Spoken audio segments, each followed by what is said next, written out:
Hello everyone, welcome back to the channel. मैं हूं आपके साथ पंकज। बच्चों, आज हम स्टार्ट कर रहे हैं क्लास 11th का अकाउंट्स का एक most important chapter. Marks wise भी आपका बहुत इंपॉर्टेंट है और कॉन्सेप्ट वाइज भी। और ये जो चैप्टर है ना, ये ऐसा चैप्टर नहीं है जो सिर्फ कॉमर्स स्टूडेंट को पढ़ना होता है। मतलब ये हर स्ट्रीम के हर नॉर्मल पर्सन के काम आएगा। देखो, चैप्टर का नाम है बैंक रिकंसिलिएशन स्टेटमेंट।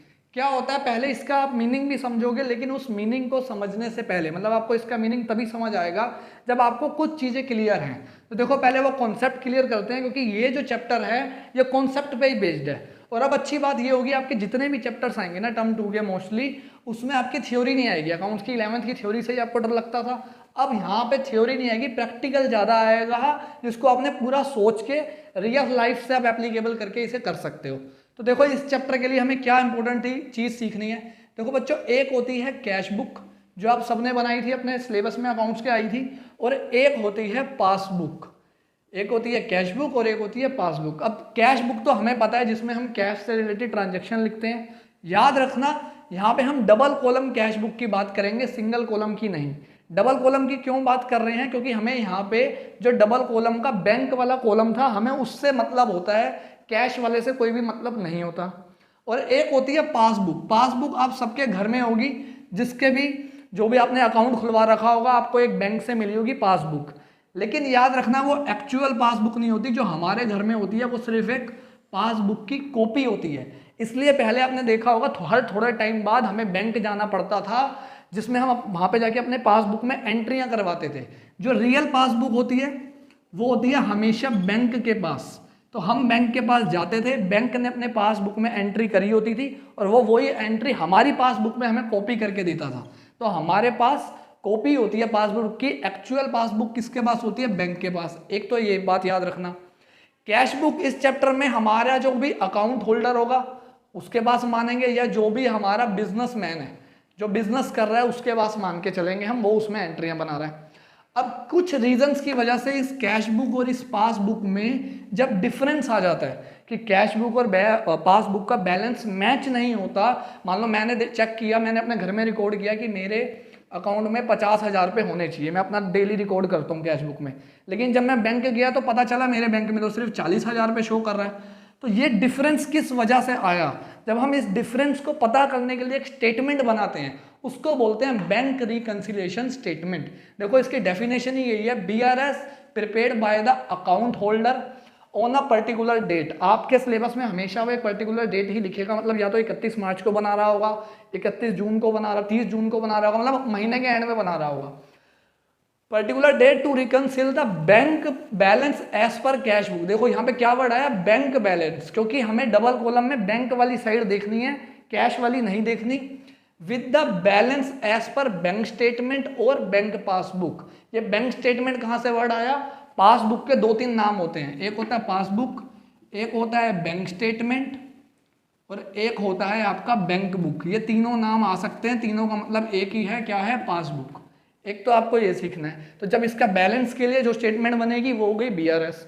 अब एक दो चीज़ें और देखो, कभी आपने देखा होगा या देखना, घर में कोई बड़ा भाई बहन हो या आपके फ़ोन में भी आता हो, जब भी हमारे अकाउंट में पैसे आते हैं तो मैसेज आता है क्रेडिट का कि your account has been credited. और जब भी पैसा जाता है, कटता है, तो आता है डेबिटेड का। अब ऐसा क्यों होता है? इसका रीज़न है, रटा मत करो किसी चीज़ को, इसको लॉजिकली समझोगे बहुत इजीली समझ आएगा।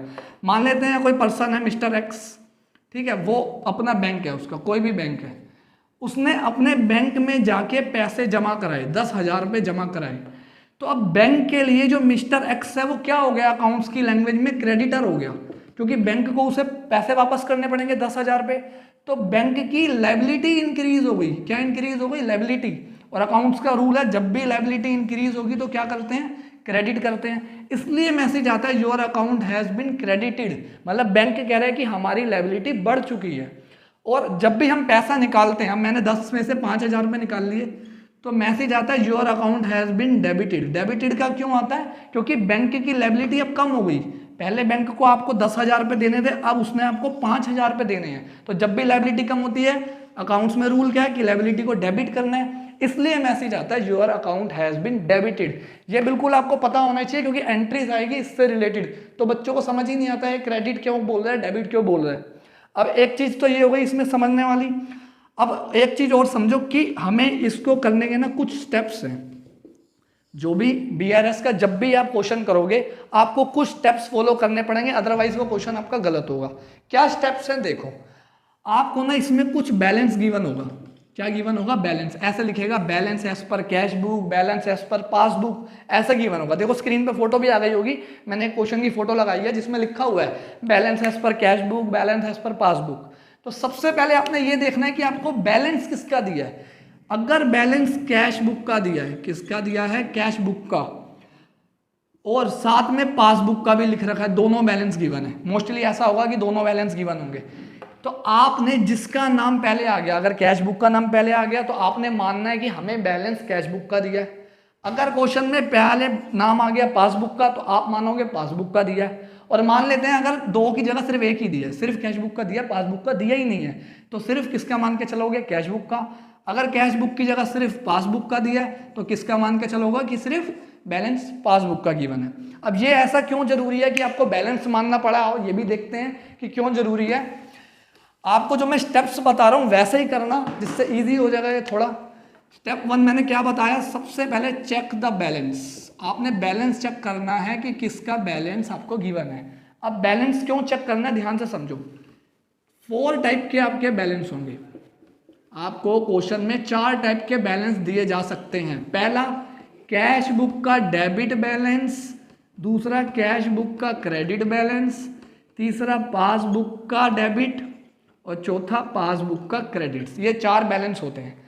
अब इसमें से जो कैश बुक का डेबिट होता है वो पॉजिटिव बैलेंस होता है। कौन सा बैलेंस होता है? याद रखना, पॉजिटिव बैलेंस। और कैश बुक का क्रेडिट होता है बेटा नेगेटिव बैलेंस। अब लॉजिक लगाओ कैश बुक वाला, जब भी कैश बुक के डेबिट में लिखते थे तो मतलब पैसा बढ़ रहा है, पॉजिटिव चीज हो रही है। जब भी कैश बुक के क्रेडिट में लिखते थे तो पैसा कम हो रहा है, नेगेटिव चीज हो रही है। वहां से एक कॉन्सेप्ट है। और जब भी पासबुक का डेबिट बैलेंस क्वेश्चन में गिवन होगा तो ये आपके लिए क्या है? नेगेटिव है। और कैश बुक का क्रेडिट आपके लिए, सॉरी पासबुक का क्रेडिट आपके लिए पॉजिटिव है, उल्टा है। और ये बहुत जरूरी है, आपको पता होना चाहिए, क्योंकि प्रैक्टिकल अभी जब क्वेश्चन करोगे तो अगर आपको ये नहीं पता तो आपका क्वेश्चन हो ही नहीं पाएगा, गलत हो जाएगा। क्यों ये याद रखना जरूरी है, वो भी सीखेंगे जब प्रैक्टिकल क्वेश्चन करेंगे। अब पहला आपने चेक कर लिया कि क्या बैलेंस किसका गिवन है, तो इन चारों में से एक बैलेंस होंगे। अब इसके फॉर्मेट की अगर मैं बात करूं तो ऐसे इसका फॉर्मेट होता है, particulars, serial number plus and minus, ये इसका फॉर्मेट है। एक फॉर्मेट और है एडलेस वाला, पर मोस्टली स्कूलों में यही वाला फॉर्मेट चलता है। तो अगर आपका कैश बुक का पॉजिटिव बैलेंस गिवन है तो आप ऐसे लिखोगे balance as per cash book, और पॉजिटिव वाले में बैलेंस लिख दोगे। पॉजिटिव वाला मतलब प्लस वाले में। अगर आपका क्रेडिट बैलेंस गिवन होता तो आप लिखते बैलेंस एज पर पासबुक, यहाँ पे ब्रैकेट में क्रेडिट लिखते और माइनस में लिखते। ऐसे ही अगर पासबुक का डेबिट गिवन है तो मतलब नेगेटिव है तो उसका बैलेंस कहाँ लिखते हैं? यहाँ पे। और यहाँ कैश बुक की जगह क्या आ जाता बेटा? Passbook debit. और पासबुक का क्रेडिट गिवन है तो अच्छा वाला बैलेंस गिवन है तो पासबुक का क्रेडिट आ जाता और वो पॉजिटिव में आप लिख देते। जितना अभी आपको समझ आ रहा है कैच करो इसको, जब प्रैक्टिकल क्वेश्चन करोगे तब ये को देखना कितना फ्रिक्वेंटली समझ आएगा, बट आपको ये बैलेंसेस जरूर याद होने चाहिए। अब स्टेप 1 ये हो गया, सबसे पहले आपने बैलेंस लिखना है। फिर आपको ना बेटा इस क्वेश्चन में कुछ ट्रांजैक्शन गिवन होती है, बहुत सारी ट्रांजैक्शन। देखो स्क्रीन पे आया होगा एक क्वेश्चन, बहुत सारी ट्रांजैक्शन गिवन होती है। मतलब ये रीजंस गिवन है कि किस वजह से कैश बुक और पासबुक के बीच में डिफरेंस आ रहा है, क्या गलतियां हुई हैं हमें। तो स्टेप बाय स्टेप जितने भी पॉइंट्स हैं हमें उसे पढ़ना है और उसका ट्रीटमेंट करना है कि क्या ऐड होगा, क्या लेस होगा। वो ऐड लेस क्या अभी मैं आपको बताता हूँ। एक चीज़ और बात आप याद रखो, कुछ वर्ड्स हैं ऐसे जो बच्चों को पता नहीं होते जिसकी वजह से उन्हें प्रॉब्लम आती है। एक वर्ड है डिपॉजिट, ये तो आपने जर्नल में बहुत बार सुन लिया है। डिपॉजिट मतलब पैसा जमा करवाना या बैंक में चेक डाल के आना, वो होता है डिपॉजिट। जब भी आप पैसा जमा कराते हो अपनी कैश बुक को बढ़ा देते हो, घर में लिख देते हो ना डेबिट साइड में कैश बुक के बैंक कॉलम में। और एक वर्ड होता है इशूड। इशूड का मतलब होता है जब आपने किसी को पेमेंट देनी थी तो आपने उसको चेक दे दिया। आपने ध्यान से सुनना, किसी को पेमेंट देनी थी तो चेक काट के दे दिया। याद करो आप कैश बुक को, जब भी किसी को पैसा देते थे चेक इशू करते तो कैश बुक कम हो जाती थी। तो वही लॉजिक यहाँ पे अभी काम आएगा आगे। फिर एक इम्पोर्टेंट वर्ड आता है जिसे बोलते हैं स्टैंडिंग ऑर्डर या फिर इंस्ट्रक्शन। ये एक वर्ड आएगा बार बार इस चैप्टर में, हर क्वेश्चन में मोस्टली ये मिलेगा। इसका मतलब क्या, ध्यान से समझो। अगर कभी आपने पेटीएम से, फ़ोन पे ऐप से बिजली का बिल भरा हो तो उसमें ना वो ऑप्शन देता है आपको कि आप हमें ऑटो अलाउ कर दो, हम अपने आप हर ड्यू डेट पे आपका पैसा मतलब बिजली का बिल भर दिया करेंगे, या कोई इंश्योरेंस प्रीमियम है तो वो भर दिया करेंगे। उसको बोलते हैं बेटा स्टैंडिंग ऑर्डर या स्टैंडिंग इंस्ट्रक्शन, जिसमें आपने किसी भी पर्सन को, बैंक हो, पेटीएम हो, कुछ भी हो, उसे अपने आप अलाउ कर दिया, परमिशन दे दी या पावर दे दी कि वो आपके बिहाफ पे आपका एक्सपेंस पे कर दे। अब जो बड़े बिजनेसमैन होते हैं उनके पास टाइम नहीं होता कि बच्चों की फीस पे करे, लाइफ इंश्योरेंस प्रीमियम भरे, फ़ोन का बिल भरे, बिजली का बिल भरे, तो वो इसका सर्विस का यूज़ करते हैं। वो बैंक को बोल देते हैं कि आप हमारे बिहाफ पे कर देना, तो बैंक अपने आप पे कर देता है और बैंक अपने उनके अकाउंट में से पैसा काट लेता है। ये वर्ड आपका बहुत यूज़ होगा। अब आपको करना कैसे है ये ध्यान से सुनो। आपको मैं मान के चलता हूँ कि आपको balance as per cash book दे रखा है, डेबिट वाला अच्छे वाला 10,000 रुपये, मैं ये एज्यूम करके चल रहा हूँ एक क्वेश्चन में।